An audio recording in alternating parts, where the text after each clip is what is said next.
Ah, at long last, you're back. I hear you've done much for our people these last few days. Everyone has nothing but praise for you. Many young people have heard the rumors too. They're all eager to meet our new flame bearer. Well, they won't have to wait for long. It's almost time for the ceremony. We really hope we can resolve the Mountain King situation quickly and smoothly. Seems like a lot of people have been worrying about it, huh? Well, it's nearly time. So, if you're ready, then follow me to the ceremony site.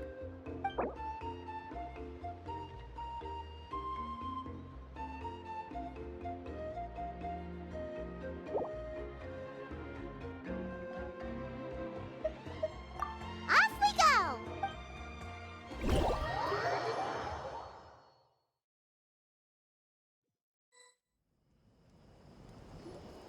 Here we are. Our honored guests have arrived. I have heard much about your fine work over the past few days. I hope you'll allow us to thank you properly after tonight's ceremony. Don't worry about it. Getting this huge venue ready must have been a huge task. No need to make extra work for yourselves on our account. Oh, if it means getting the Mountain King issue resolved, no cost is too great to bear. A resolution will come in due course, but every great fire starts as a tiny spark. We must take it one step at a time. No one would disagree with you if that were possible, Chief, but it's been far too long since we've seen a real step forward. Look around you. Can't you see how our numbers have dwindled since the last Turnfire night? The ceremony was arranged on short notice. Many are away from home and could not make it back in time. That may be so, but still. Good evening, Traveler in Paimon. Kanich! Not a moment too soon. Chief Wayna, Elder Trinidad, could you give us a minute? I'd like to give the Traveler a few pointers as the previous Flamebearer. Very well, but make it quick. Let me know when you're done and we will begin the ceremony. Let's step to the side. Has anyone gone over the key steps of the ceremony with you yet? Yeah, Elder Trinidad did, but, Paimon seems to have forgotten them? What a surprise! The flying ant has an ant-sized brain. If you don't want your tongue to be burned off by the sacred flame tonight, I suggest you stay quiet. See those sacred flame pillars? Once you've lit the fire, go light each one up in turn. Once that's done, head down into the cave where the Mountain King slumbers, light the braziers along the way, then bring the flame to the final altar. Then the ceremony is complete. That sounds simple enough. The process isn't complicated, but remember, you mustn't turn back at any point. If you miss a pillar, you can't light the next one, then come back to it. You have to keep moving forward, or it's seen as disrespecting our ancestors.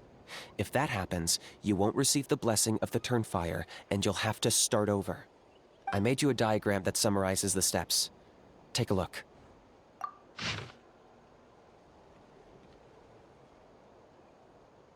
So that's our part. What about you? I'll be with you the whole way, and once you've lit the altar, I'll start summoning the rift. You can leave that side of things to me. Just focus on your part. Okay. We'll try to remember all that and get it right the first time. Ready when you are. But I think I saw Huni and the others just now. Maybe you should say hi before you start. Might make you less nervous. Just tell the chief when you're ready.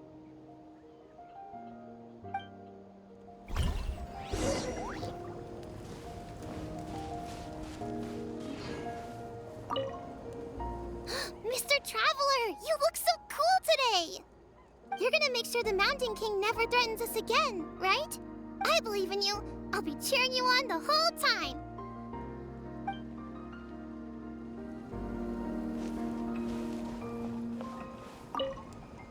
Mr. Traveler, you're finally here! I even dragged my uncle out to watch the ceremony. Although I'd hoped for the Malipo Namebearer to perform this ceremony, that was never anything to do with you, so please don't take it personally. I got thinking last night, and I realized if the lesson of Malipo is to look forwards, then I should accept that my book is gone and start anew. Besides, I'll have even more to write about this time, given this will be our first Turnfire ceremony featuring a Flamebearer from another land. I'll be taking detailed notes. Good luck, Mr. Traveler. You got this.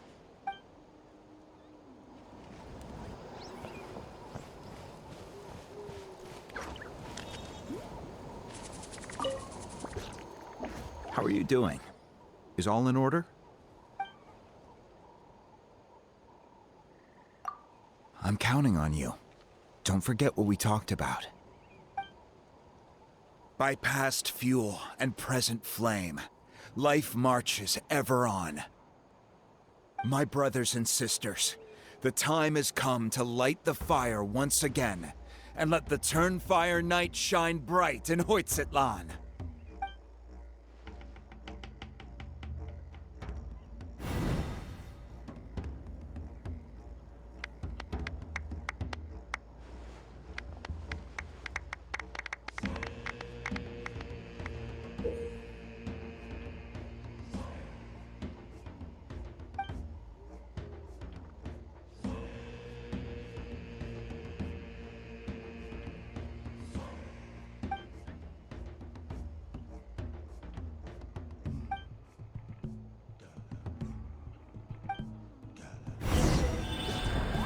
Go get the sacred flame.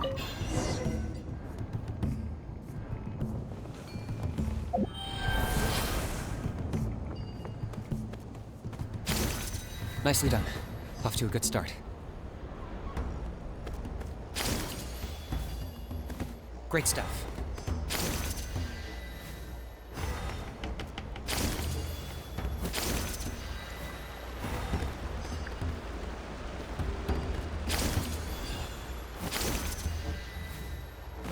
You're over halfway. Keep it up.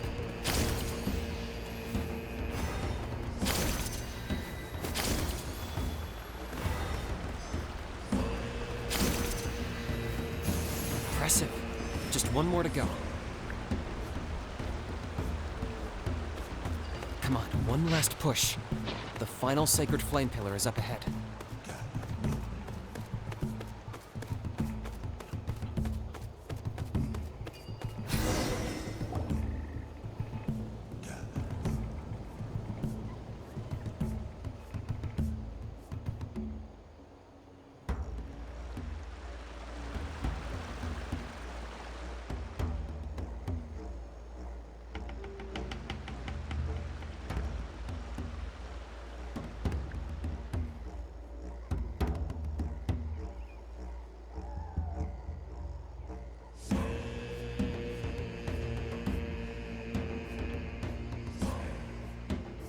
Great. All the pillars are alight. Next, it's down into the canyon and head for the Mountain King's cave.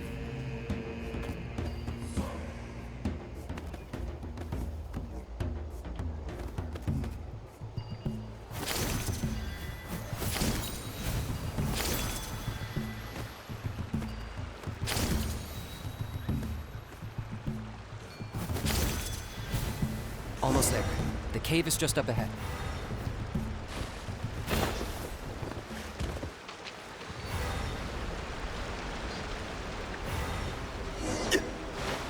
The Abyss presence is growing strong. We should deal with the contamination first.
There's the altar of the sacred flame.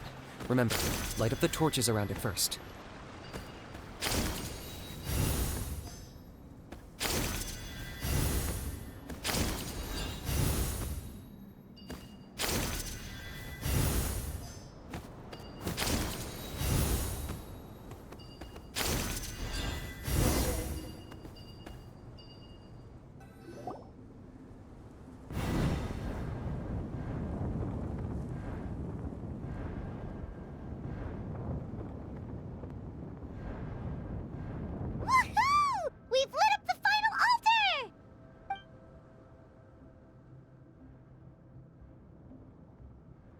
That's the Mountain King up ahead, right? That's him.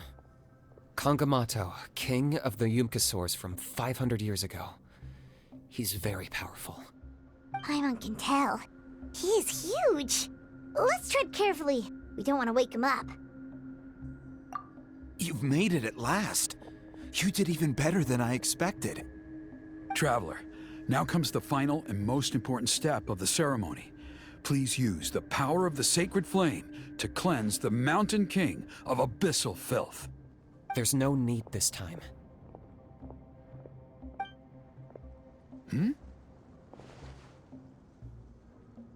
Such strong abyssal power.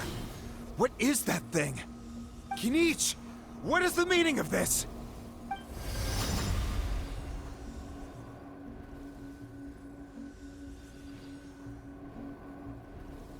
Is that a beastly rift? Chief Wyna, Elder Trinidad, this is about to get a little dangerous. You should step back. What do you think you're doing? Solving the Mountain King issue. You mean by having him torn to pieces by rift hounds? No, stop! We can't let that happen! Foolish Locust! Ugh, can't you see? We're trying to shove your Locust King into the beastly rift! But... I'm sorry, Chief Wyna and Elder Trinidad. This is the only way. Can you promise me that no harm will come to the Mountain King? I can't guarantee it, but I'm fairly confident. Traveler, this is not what we agreed on. You must cleanse the Mountain King of every last trace of abyssal contamination.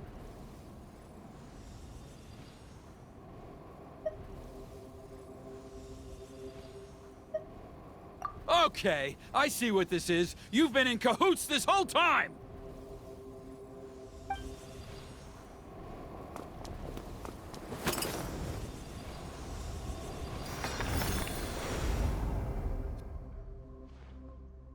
Ugh, you imbecile! What have you done? Oh no! The device is destroyed! You forced my hand. I had no choice. Elder Trinidad! What are you doing?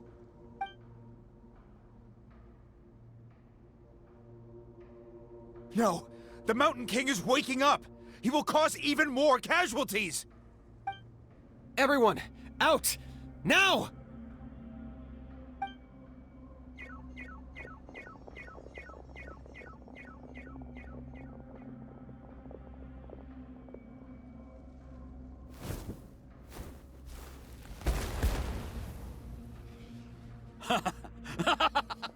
Well, it seems there's only one way to awaken you all from your willful blindness. More sacrifices must be made.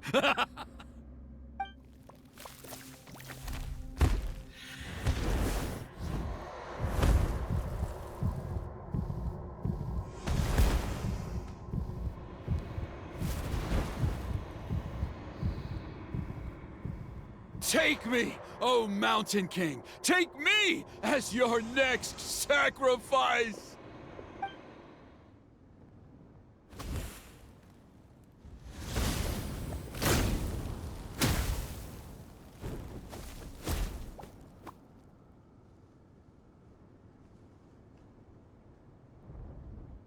Everyone's still outside. We have to keep the Mountain King here. Give me a hand. No escape!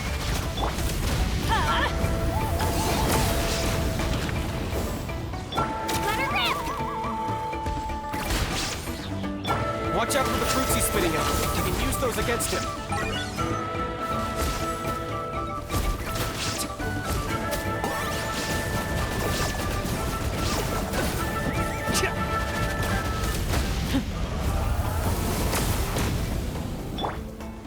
Stabilize! This is order! Shine down! Take cover! Clear the area! Everybody stand back! Torn to oblivion!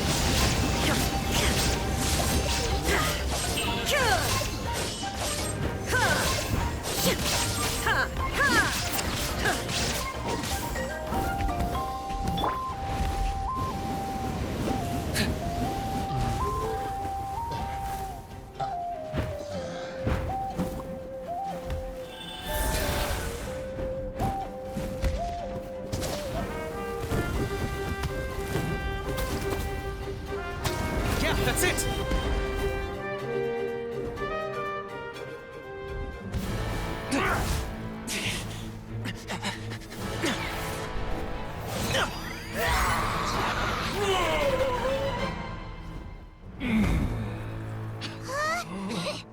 What do we do? We can't open the rift!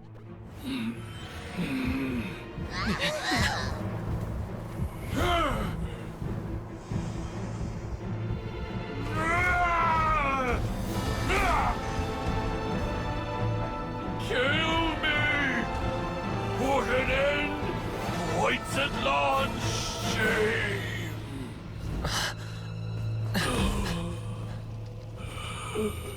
By past fuel and present flame, life marches ever on.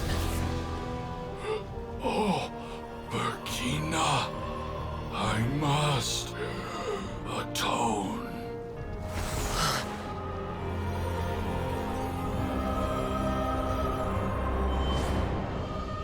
Patience. We will answer to the fire for all our deeds. Even if one day I fall behind, never look back. Keep moving forward, as we are now.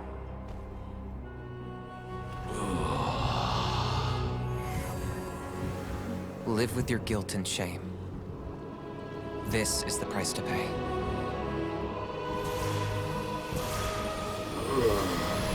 Heir to the Turnfire, please use my ruined vessel to train the heroes of the future.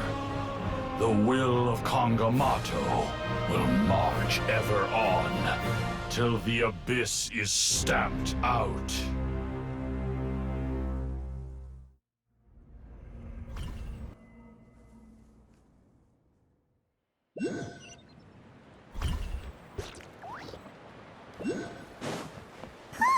Pretty eventful day yesterday, huh? Paimon wonders how things are doing now. Let's go ask the chief! Traveler, you've come at just the right time. I have some good news for you. Trinidad's condition is stabilized. He suffered burns on much of his body, but we believe he'll survive. Guess that's the best news we could hope for. Paimon has to ask, is everyone in your tribe such a risk-taker? First Kinich, then Elder Trinidad? Is this the scions of the Canopy's adventurous spirit in action? We're simply not afraid to charge ahead into the unknown. He's fine. Don't worry. He's gone to check on the Mountain King. Something most mysterious has happened. After the incident yesterday, a transparent shell has formed around the Mountain King's body. We don't understand the mechanism behind it, but the shell appears to insulate him against the influence of abyssal power. It is somewhat akin to a scab, in that it stops the abyssal energy within him from bleeding out, while also preventing further abyssal energy from seeping in and infecting him. We've never seen anything like it. The tribe's most senior elders believe it was caused when he was burned by the sacred flame, similar to the way burned wood becomes charcoal. I think their theory makes sense. After all, we've never thrown the Mountain King directly into the sacred flame before. Wow. So it's made a barrier against abyssal energy? That's a good thing, right? It's practically a miracle from what we've seen of it so far. It means that the Mountain King's level of abyssal energy is now stable. No longer will we need to perform an annual cleansing ceremony. Wow. That's amazing! I know what you're thinking. The young people in the tribe are already speculating that yesterday's ceremony was a Turnfire night like none other in our history. Because you and Kinich, you summoned the very flame that appears in our ancient legends. A great transparent ball of fire. And that fire is what saved the Mountain King. Whoa! So that was the real Turnfire? I may be the chief of this tribe, but I've only ever known the Turnfire as a concept in our legends. I cannot answer that question. If anyone can answer it, I suspect it would be the bearer of the Malipo name. He is in the Mountain King's cave as we speak. Ah, so Kinich then. Why don't we go see how he's doing?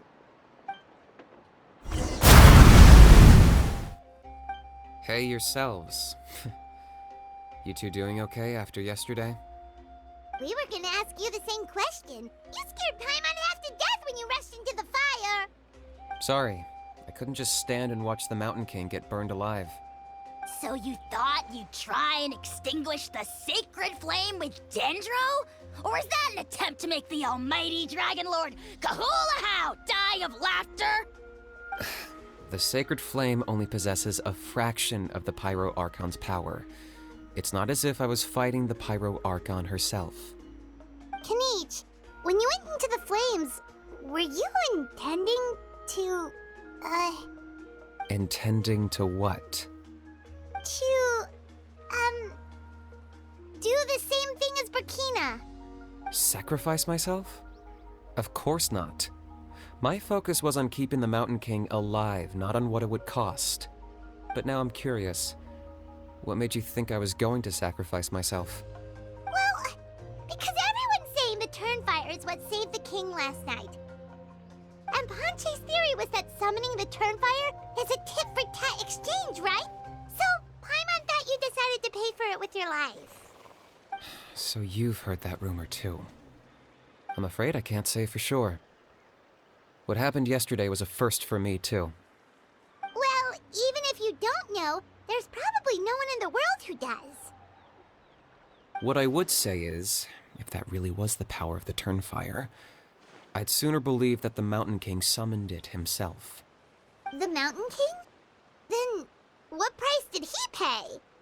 The core meaning of price is not atonement or compensation, but what you're willing to give up in order to obtain what you want. It's easy to die for your sins. Much harder to live with the guilt and keep on going. In the end, the Mountain King chose the latter option. For Burkina and for the tribe. That's the price he paid. Alright, so how is the Mountain King doing now? Health-wise, there's nothing to worry about. He'll enter a fighting stance whenever we set foot in his territory. But his attacks are gentler now and not as crazed as before. Like he said yesterday, he just intends to be a sparring partner for people to practice with. Yeah, I tried communicating with him again, but he didn't respond. We dare say that Locust King has well and truly lost its mind. The lights are on, but nobody is home. Its body remains fighting fit thanks to the perverse power of the Abyss, but time has been less kind to its soul. It was ground to a pulp long ago. But we saw him come back to his senses yesterday. That was merely one last burst of brain activity before it croaked. As you humans would say, it went out with a bang. Oh, come on! Stop being such a doomer. Paimon bets the Mountain King has finally let go of the tragedies of the past now, and is focusing on moving forward. That's why he doesn't have time to chat with us. He's too busy thinking about the future. Well, at least it means my fellow tribespeople can move forward now, too. Thank you for your help, Traveler. I owe you one. Yeah, that's right. You caught Enjo for us, remember? But he ended up being completely useless. It's not a fair trade if you lost out. That's on him. It's not your fault he's useless. Besides, we're friends now. You don't know us anything. Friends? But your friendship is an even more valuable gift.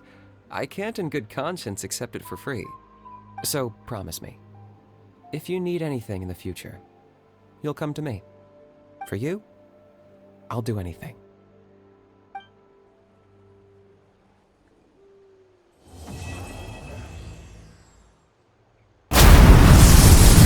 Only poor little Hoonie got the sad ending?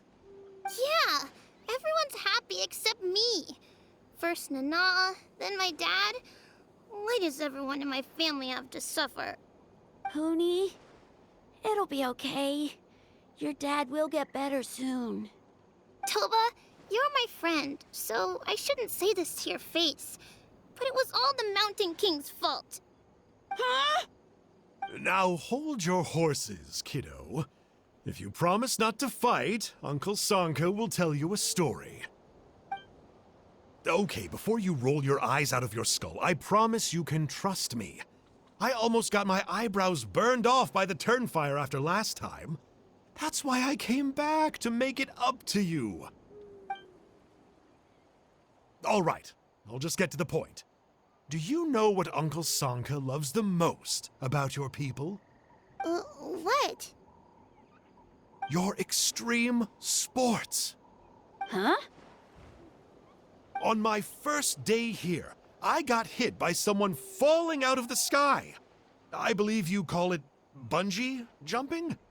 It's a dangerous sport, to be sure, but the courage it took to make the jump impressed the heck out of me. So, I introduced myself to the jumper, we made friends, and I even helped treat her wounds. Oh, such a nice friend. Of course. Anyway, the good times didn't last, because I got captured by a powerful foe, so we had to part ways for a while. In the hands of the enemy, I was scorned, scolded, and nearly given away as a gift. Oh, it was so humiliating. A horrible experience to look back on. Why does Uncle Sanka always have to suffer, I thought. So I feel your pain, Huni. I was in the same position. But in the end, I made it through, and I left all of those painful memories in the past. I even managed to reunite with my friend. Is that it? The moral of the story is to look forward in life, right? Yeah, we've heard that one millions of times. Sorry, Uncle Sanka, but you're not cut out to be a teacher. Very smart, Huni, but not quite smart enough. What I'm trying to tell you is that after I reunited with my friend, I found her injuries were all healed, but she really missed her family.